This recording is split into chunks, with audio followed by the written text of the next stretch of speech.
Existen ciertas modificaciones en la superficie de nuestras células epiteliales que nos facilitan procesos como los de absorción, los de transporte en la superficie de nuestras células.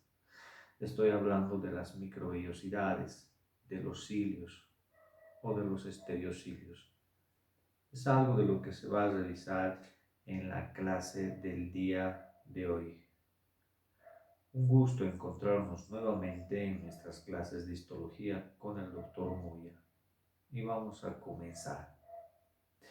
En una clase pasada estábamos describiendo a los epitelios simples. Ahora nos toca revisar a los epitelios estratificados y posteriormente vamos a pasar a hablar del dominio apical, de esas modificaciones que se encuentran en diferentes superficies de nuestras células epiteliales. Revisaremos los epitelios estratificados.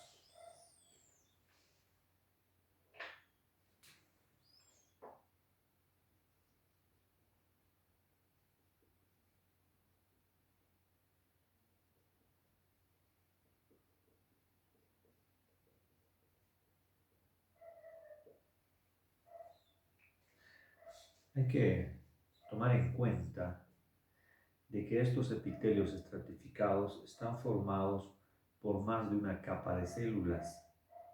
Dos camadas de células ya corresponden a un epitelio estratificado. Pueden ser varias capas de células. Pero para el formato, para poder decir si el epitelio es plano estratificado, si es cúbico estratificado o es cilíndrico estratificado, solamente vamos a considerar la capa más superficial del tejido epitelial.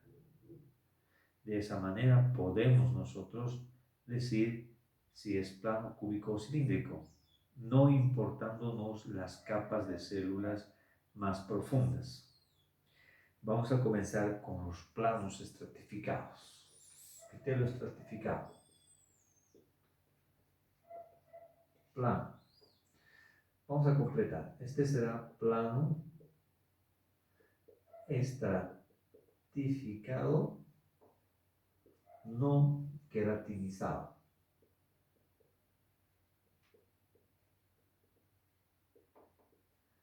Tendríamos tres tipos de epitelios planos estratificados. Uno es el no queratinizado. El siguiente será queratinizado. Plano estratificado ahora es queratinizado.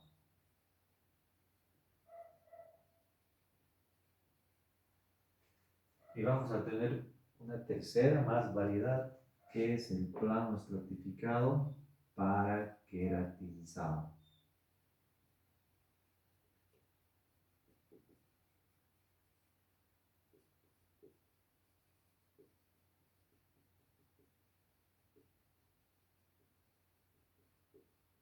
Tres variantes. Son similares. Vamos a ir diseñándolos. Cabe destacar que estos epitelios están formados por más de una capa y en la que la capa más superficial debe ser plana. Primero veremos el plano estratificado no queratinizado. Este es el límite que tenemos con el tejido conectivo. Me refiero a la lámina basal. Y acá tenemos varias capas de células. La forma va a ir variando. Los formatos pueden ser desde cúbicos, cuboides, poliédricos, poligonales, y se van aplanando estas células hasta que en la superficie ya encontramos las células planas. Así es, estos epitelios, los tres son así, son muy parecidos. Ven que las formas pueden variar, pero la que nos interesa para la clasificación es la forma de las capas superficiales. El siguiente se va a ver igual, con más de una capa de células. El número de capas no se puede llegar a determinar, son varias capas. La forma que también va a ir variando entre, repito, ¿no? Cúbicas, cuboides, poliédricas y planas.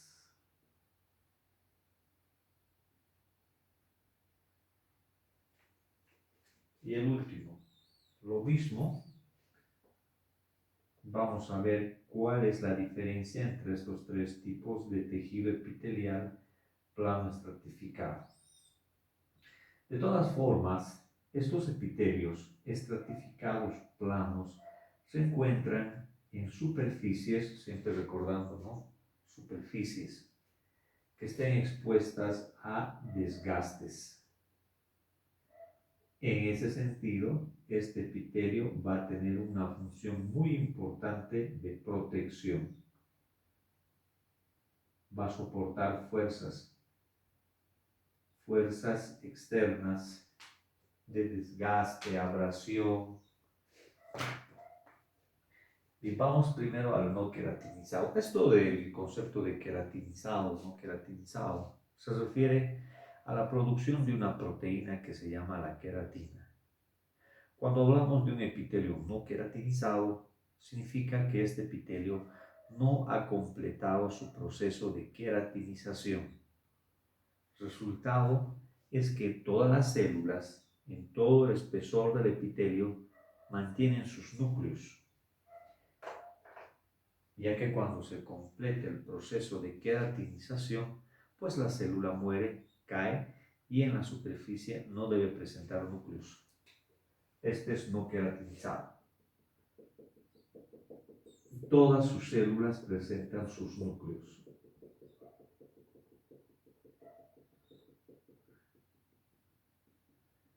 Hasta las más superficiales. Ese es el plano estratificado no queratinizado. Acá abajo están los tejidos conectivos. ¿Dónde podemos encontrar este tipo de tejido epitelial, plano estratificado no queratinizado? Esófago,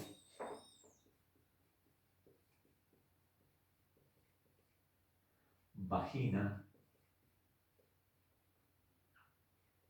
amígdalas, cuerdas vocales,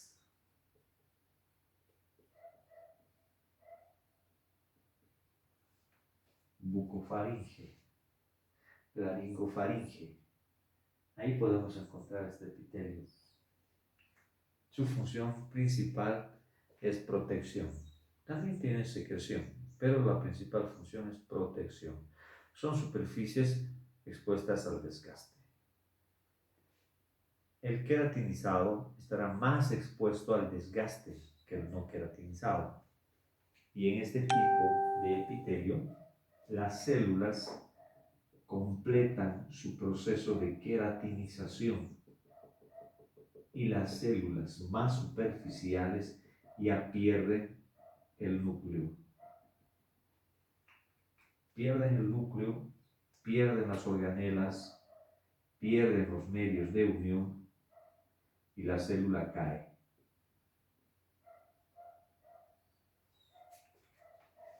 Si yo observo un no queratinizado, su superficie debe ser limpia. Si yo veo un queratinizado, debe tener una superficie con unas líneas irregulares que representan las células muertas, porque el proceso de queratinización que ha comenzado desde la base ya se ha completado al llegar a la superficie y la célula debe renovarse. Este tipo de epitelio se puede encontrar en la epidermis.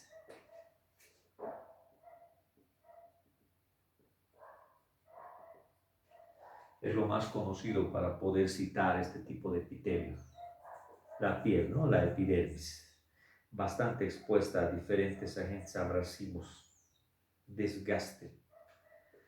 Es una barrera protectora, ¿no? Acá la función va a ser protección, lo principal, aunque esta epidermis, también puede cumplir la función de la permeabilidad selectiva, el cotransporte entre sus células, puede presentar la función de absorción de rayos ultravioleta también. Podríamos encontrar en otras zonas también expuestas al desgaste, que están bien queratinizadas, regiones de la lengua, del dorso de la lengua, donde encontramos las papilas filiformes bien queratinizadas. Esto es solamente un ejemplo. Acá también podemos aumentar más. Acá podemos citar el paladar blando también. Y tenemos una tercera variedad que es el plano estratificado paraqueratinizado. Sería una transición entre estos dos epitelios. No está sujeto a tanto desgaste como este, ni tampoco como este, ¿no? Ni tan menor desgaste como este. Aquí podemos encontrar en la encía paladar duro y las células van a presentar sus núcleos hasta la superficie, pero no en todas las células. Algunas presentan núcleo y otras no. Es que algunas células han completado su proceso de queratinización y otras no. Sería parcialmente queratinizado. No al grado de un epitelio queratinizado, ni tampoco en menor grado como un no queratinizado.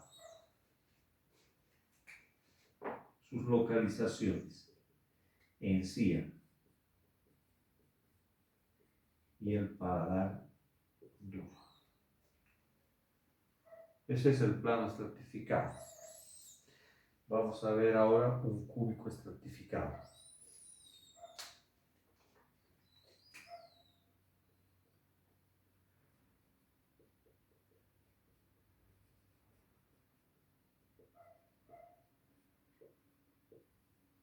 Para el cúbico estratificado vamos a citar algunos conductos, me refiero a los conductos de las glándulas sudoríparas.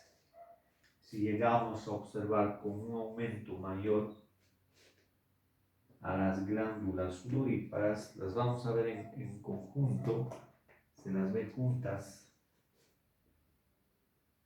Ahí tenemos un conducto, acá puede haber otro, acá otro y acá otro. Siempre en grupo. Este es el conducto de una glándula sudorípara.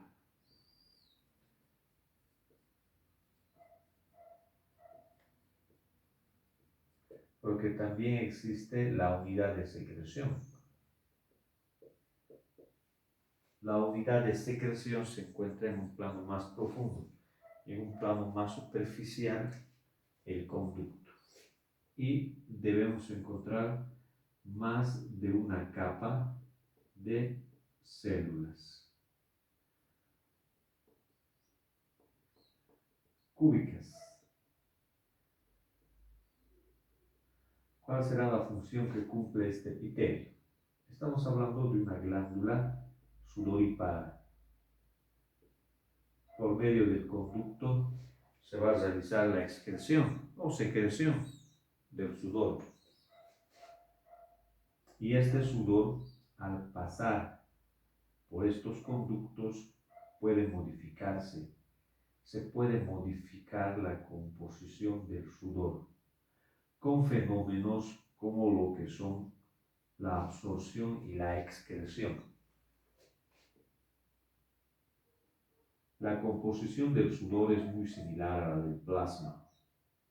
El mayor componente va a ser el agua. Igual que en el plasma, el sudor tiene la finalidad de poder regular la temperatura corporal cuando se esté elevando.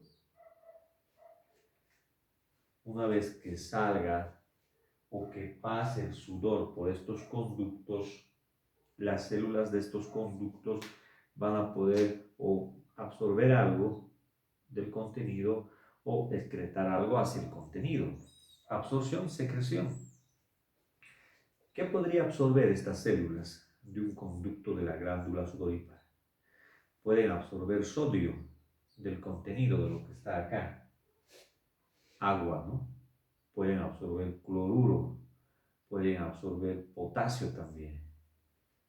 ¿Y qué pueden excretar? Pueden excretar urea, pueden excretar, si fuese el caso, fármacos o también si fuese el caso de ácido láctico, una fuente de energía, ¿no? Cúbico estratificado.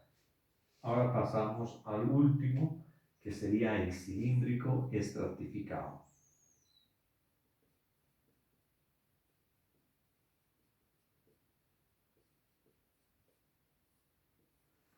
Vamos a colocar directamente la localización. Encontramos en la conjuntiva ocular y también podemos encontrar en la uretra masculina.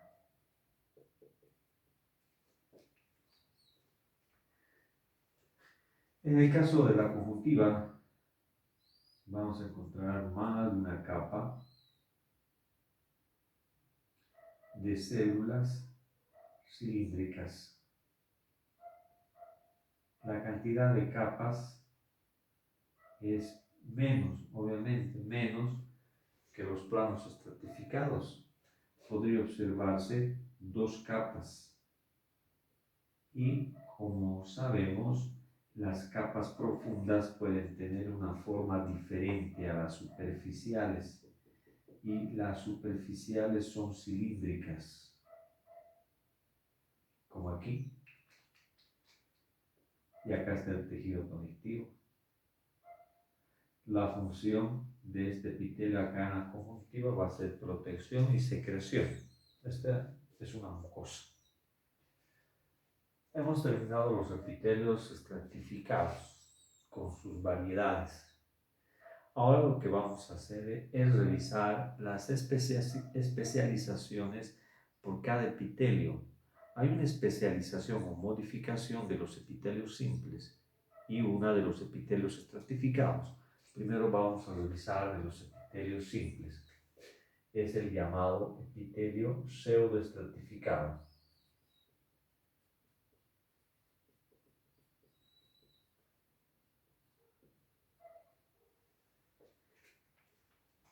Esto de pseudo significa falso, falso estratificado. Aparenta ser estratificado, pero en realidad no lo es. En sí, el pseudoestratificado es un tipo de epitelio simple. ¿Cuál es su característica morfológica? Existen células de diferentes formas y tamaños. La mayoría de las células acá es cilíndrica, pero también existen unas células piramidales más pequeñas en la base.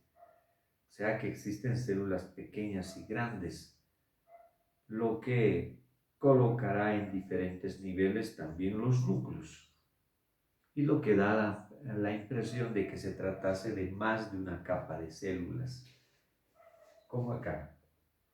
Una célula más pequeña, acá está una célula cilíndrica, acá hay otra célula basal, acá viene otra célula, otra, aquí también, y ahí. La lámina basal es esta, y también pueden ustedes observar acá, si da para poder ver, que todas estas células del pseudoestratificado, todas sin excepción, están en contacto con la lámina basal, pero no todas están llegando a la superficie. Los núcleos se mantienen en diferentes niveles y da la impresión de que fuese esta una capa y esta otra capa.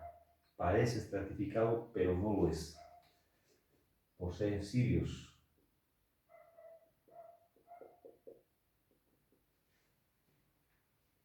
El pseudoestratificado tiene bastante distribución. Vamos a ir anotando lo que podamos.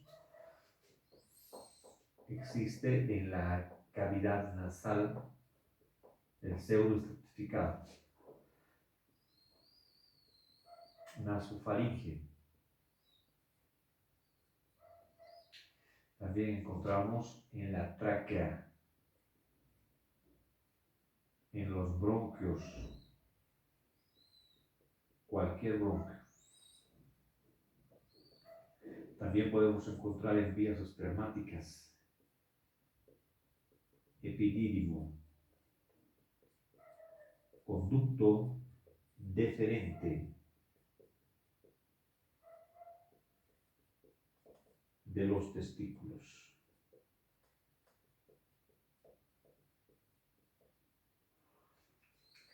En más lugares también está, en el saco lagrimal, en la cavidad timpánica también. Tiene cilios. Entre sus funciones está el de transporte. Puede transportar algo que está en la superficie o que está secretando la misma célula. La célula puede secretar moco y ese moco es transportado por los cilios. Y ese moco se secreta como un mecanismo de protección para la filtración del aire. Por ejemplo, hablando de vías respiratorias. Y en estas vías respiratorias, las que tenemos acá, este epitelio pseudoestratificado también se llama como epitelio respiratorio. Pero esto de respiratorio solo para vías respiratorias, cavidad nasal, cualquiera de los bronquios, intra, extrapulmonares, la tráquea, en la nasofaringe también, en la laringe también está este epitelio. Y es que al decir pseudoestratificado estamos simplificando el nombre real, porque el nombre real es mucho más extenso. El nombre real del epitelio respiratorio es el pseudoestratificado cilíndrico ciliado con células caliciformes secretoras de moco. Bastante extenso, ¿no? Pero preferimos decir solamente como respiratorio. Pero el de respiratorio solo es aplicable, repito, a esas vías, porque aquí, en el epidídimo o en el conducto deferente de los testículos, no puedo referirme como a epitelio respiratorio. Una cosa no tiene que ver con la otra, ¿no es así? En esos lugares, en esas vías espermáticas, solamente llamamos como epitelio pseudoestratificado. Vamos a la modificación de los epitelios estratificados. El transicional. Transicional, de transición, cupular. El término transicional o transitorio viene de su función transitoria. Por un corto tiempo, por un espacio transitorio, va a modificarse de un formato a otro formato, pero dentro lo que son los epitelios estratificados. Puede cambiar transitoriamente. Y urotelio, este nombre es aplicable a cualquier tipo de epitelio de transición. Y es que el nombre de urotelio viene de vías urinarias. En vías urinarias podemos encontrar este epitelio transicional que cambia de forma. Vías urinarias hablo desde los cálices menores, cálices mayores, la pelvis renal, el uréter, la vejiga, la uretra. En todas estas superficies existe este epitelio como urotelio. Va a cambiar de forma. Por ejemplo, si hablamos de un uréter, hacemos así. El uréter, que es una porción de las vías urinarias, que por cierto sale de los riñones, ¿no? Justamente está a nivel del ilio. Seccionamos transversalmente este uréter y este uréter va a tener unos pliegues hacia la luz. Está casi cerrado cuando está vacío. diríamos en relajación, pero puede estar en distensión cuando salga el contenido. Cuando salga el contenido, hablo de la orina, se va a distender y al distenderse va a tener otro formato. Los formatos del transicional van variando según el estado en el que se encuentre la vía urinaria. Puede ser así o puede ser de esta otra forma.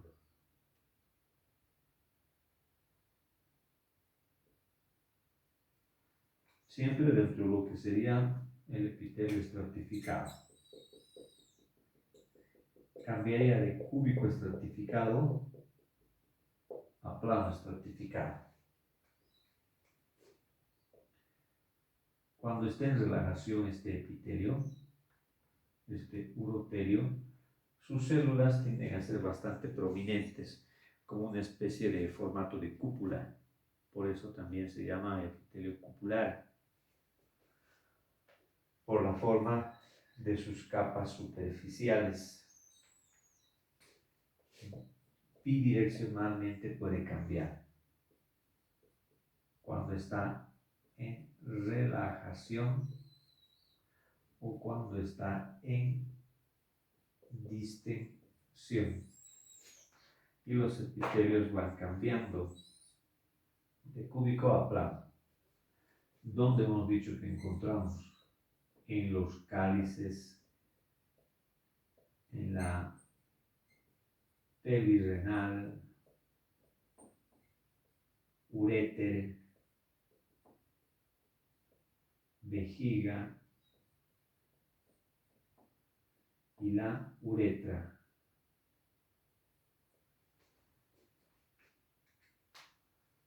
Esas son las vías urinarias. En todas estas se produce el cambio. Por ejemplo, les decía, ¿no? Del uréter vacío, relajado, cúbico estratificado o cupular. En distensión, plano estratificado. La vejiga mejor, relajada, cúbico estratificado. En distensión, llena de orina, plano estratificado. Cambia de forma. Ese es nuestro urotelio. Con eso tenemos nosotros ya la explicación completa en lo posible de nuestros epitelios y me refiero a sus ejemplos, ¿no? En lo posible estamos completando, porque hay mucho más ejemplo que esto. Un epitelio en realidad estratificado y un epitelio en realidad simple. Que debemos estudiar ahora las modificaciones, las especializaciones de la superficie de nuestro tejido epitelial. Hasta acá acabamos los revestimientos epiteliales. ¿Y cuál va a ser la utilidad de estos revestimientos epiteliales? Los revestimientos epiteliales nos facilitan identificar algún órgano, nos facilitan reconocer una lámina histológica observando en la superficie y sabiendo qué tipo de tejido epitelial es. Así podemos identificar una muestra normal y diferenciarla de una muestra patológica. Nos va a colaborar, los tejidos epiteliales nos van a colaborar a la identificación de los tejidos patológicos en base a lo normal. Es que puede cambiar este epitelio. Un esófago de Barrett producido por el reflujo gástrico tendrá un epitelio cilíndrico simple, pero antes era plano estratificado.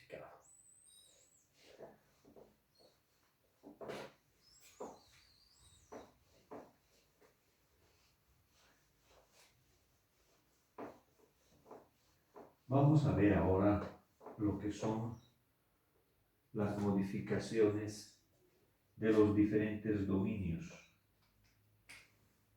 Primero vamos a ver el dominio apical. El dominio apical de nuestras células epiteliales. Bien, estamos hablando de la superficie. El dominio apical sería este. Esta es una membrana epitelial acá están los núcleos y acá está la superficie apical. Todo lo que encontramos en la superficie de la membrana epitelial, su membrana celular. En esta región voy a encontrar un montón de canales iónicos, proteínas de transporte, proteínas de canal, acuaporinas también. Y justo es el sitio de donde se puede secretar o excretar productos de una célula, la vía de secreción constitutiva, la vía de secreción regulada. Y las modificaciones que encontramos acá van a ser las microvellosidades, los cilios, los estereocilios. Revisaremos primeramente a la microvellosidad como modificación de superficie apical.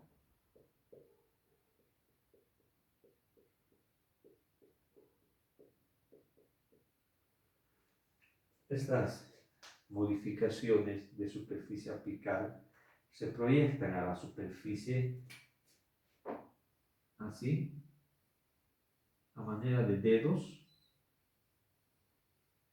El centro de la microvellosidad es un centro citoplasmático.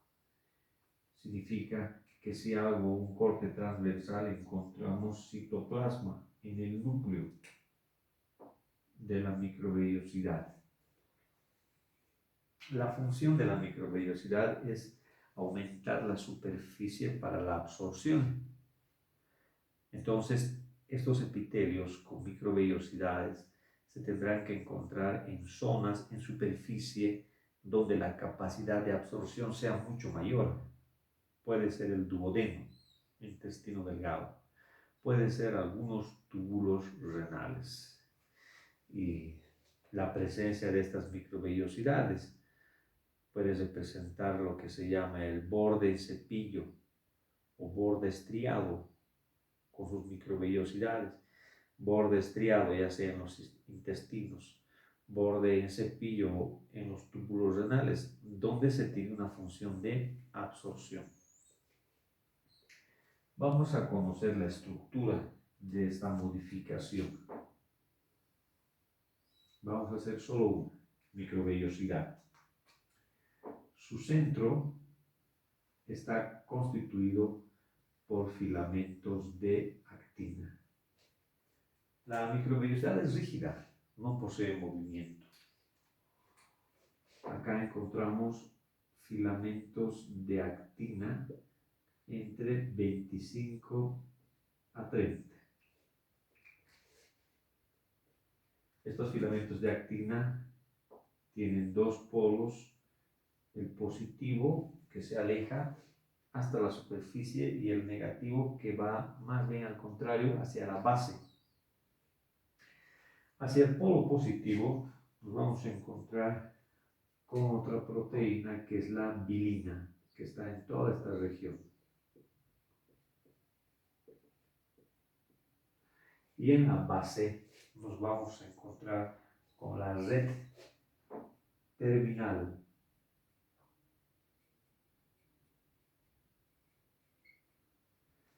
La red terminal, aquí en el citoplasma, está constituido por varias proteínas, entre las que encontramos actina, espectrina,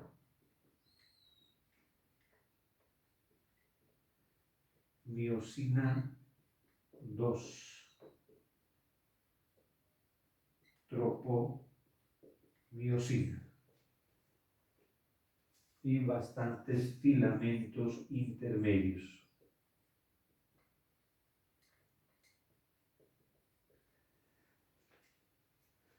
Estas dos proteínas, la miosina 2 y la tropomiosina, pueden interactuar con la actina. Resultado de esto, se contrae la superficie apical de la microvellosidad de la célula, ¿no? La superficie apical de la célula. Y lo que determina que las microvellosidades se vayan separando. Al separarse la microvellosidad facilita el transporte de moléculas a través de su membrana. Esa es la microvellosidad. Estudiamos ahora al cilio.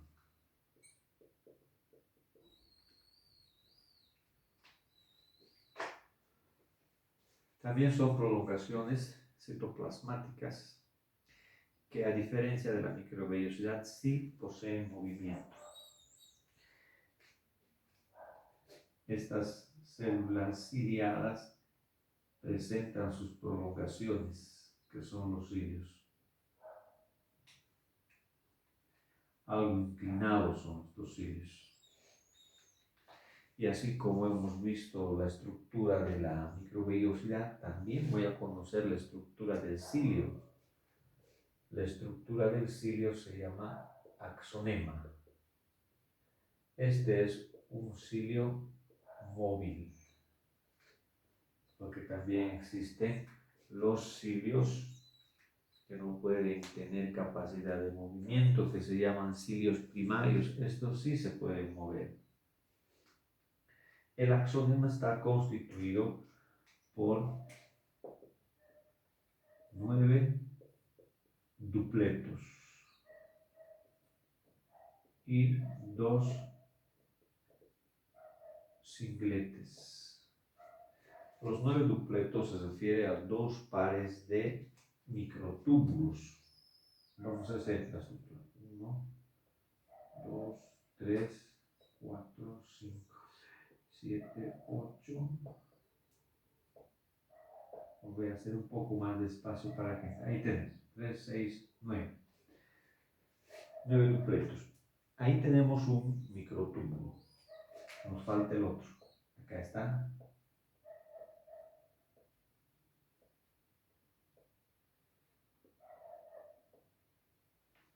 9 dupletos. Y en el centro, los 2 singletes.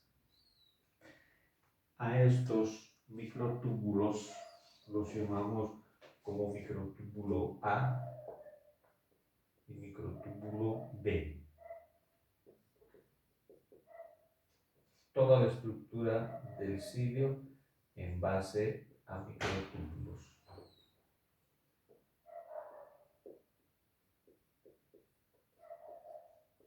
Ahí tenemos. El microtúbulo A posee 13 subunidades, 13 protofilamentos. La subunidad B tiene 10 protofilamentos, completo e incompleto. Entre un par y el otro par se forma un enlace por una proteína que se llama la nexina, que sirve de nexo. Otra proteína que tendrá que ir de una subunidad a la otra, pero incompleta, no llega hasta la otra subunidad.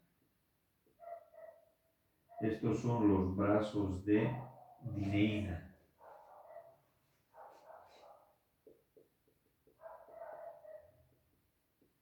Y esta dineína es la que genera energía, tiene actividad de ATPasa, produce energía, y gracias a esta dineína es que puede movilizarse este cilio. Acá hay que recordar que el hecho de tener 13 protofilamentos indica que es un microtúbulo completo y 10 incompleto. Y acá en el centro los dos son completos con 13 protofilamentos. Ahora, ¿cómo se mueve el cilio? Cada vez que genera energía, la dineína, el brazo de un dupleto se une al siguiente dupleto. Aquí igual. Entonces estos brazos se unen. Y toda esta estructura se acerca más en el axonema por la hidrólisis del ATP, de la dineína, que está acá. El efecto va a ser que el cilio se incline, como está acá, trina el cilio. Después estos brazos de dineína se sueltan de sus dupletos que están cercanos. Una vez que se suelta, el cilio regresa a su posición normal, pero realizando un golpe. Se suelta los brazos de dineína y realiza el golpe del cilio. Y este movimiento va a ayudar a que pueda transportarse, puede ser moco en vías respiratorias. Cilios hay en bastantes epitelios. Cilios podemos encontrar en la tráquea, bronquios, cavidad nasal, oviductos, útero, también epidídimo, conducto deferente de los testículos, bastantes lugares. En vías respiratorias ayuda a transportar el moco que se secreta por el mismo epitelio, porque hay células caliciformes. Se secreta ese moco y el cilio va movilizando ese moco para poder retener algunos microorganismos que ingresen por esta vía. Es importante la presencia de la dineína. Si la dineína estaría ausente o deficiente, el cilio no podría moverse. Y hablando de vías respiratorias, podríamos ser propensos a adquirir alguna infección con mayor facilidad por las vías respiratorias, ya que los cilios pierden su capacidad o perdieron su capacidad para poder remover el moco que está reteniendo microorganismos, que está ayudando a filtrar el aire. Y si hablo de vías espermáticas, el varón tendría que ser infértil, ¿no?